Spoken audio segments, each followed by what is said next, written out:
Have you had that client who takes your advice, even seems grateful and thankful for your advice? Every time you meet this client, they're happy that you gave them your best advice, and then they never do anything about it, or they seem to be resisting it, or they just don't do it, and it's easy to think that they're lazy, or sometimes we even have to try to fire these clients. I know I certainly have. In particular, I remember a client who grew up in poverty, and because her husband tragically passed away, she got a 7-figure settlement. And before she came to see us at the firm I was working for at the time, she had already gone through about a third of it. And every time we met, it was the same song and dance. It was the same story. It was us showing her that she's going to run out of money and that she has this opportunity to never have to work again if she doesn't want to. She still could, of course. And every meeting she said, "Thank you so much. This is what I needed to hear." And then after every meeting, she would send in a request for $25,000, $50,000, $40,000 for some other thing that she thought she needed at the time.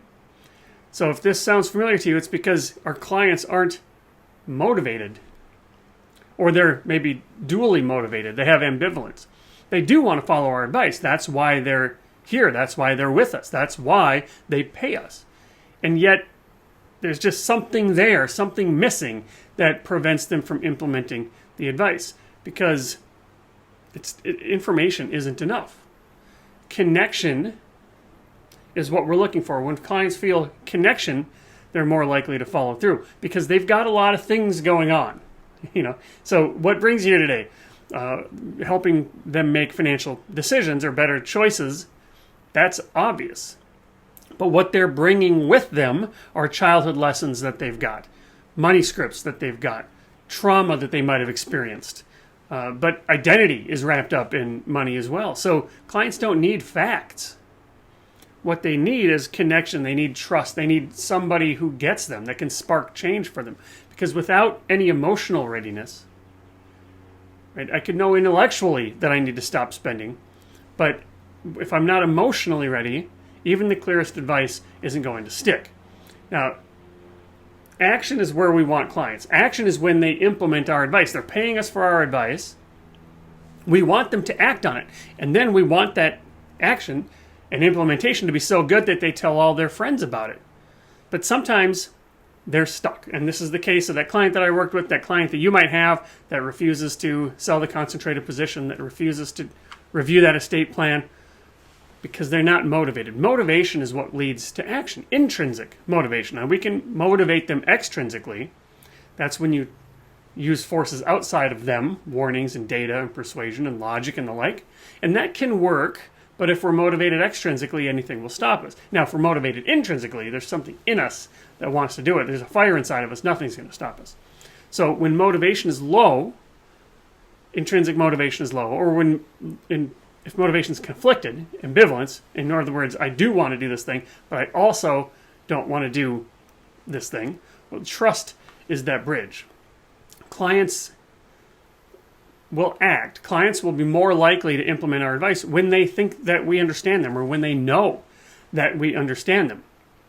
So how can we build trust? That's where emotional intelligence comes in. Emotional intelligence helps you listen better. It helps you reflectively listen and actively listen. It helps you spot any emotional drivers that might be there. You might listen or pick up on some values that they have.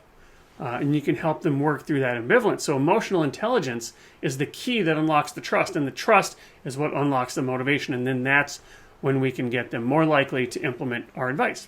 Now, you're already giving good advice. Most advisors are already giving a great advice. That's table stakes, technical advice, the IQ side of things. Now, delivered as, say, a robot or an AI tool, it's not going to work, or it's not likely to work. It's not going to create that emotional spark or that emotional connection. But if you run this through the filter or the funnel of emotional intelligence, now that good advice turns into great advice because emotional intelligence, or EQ, turns that good advice into advice that the client will act on. And if they act on your advice, all of a sudden we've got great advice. Okay, so think of it this way. You've got your advice. Think of that as one side of the chasm here.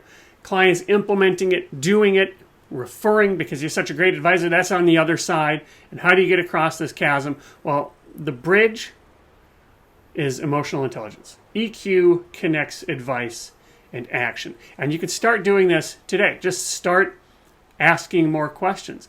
Be comfortable with silence. Don't fill the silence. Let the client fill the silence. Watch and see if they're still thinking or if they might be done with their statement. Did their energy drop? You can start to reflect what you heard.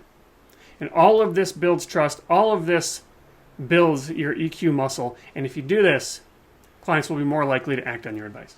Hey, Derek Hagen here at Money Quotient. If this was interesting to you, if this is something that you want to learn more about, this is the kind of thing that we teach at Money Quotient. We teach financial advisors communication skills, facilitation techniques. We teach them about life planning.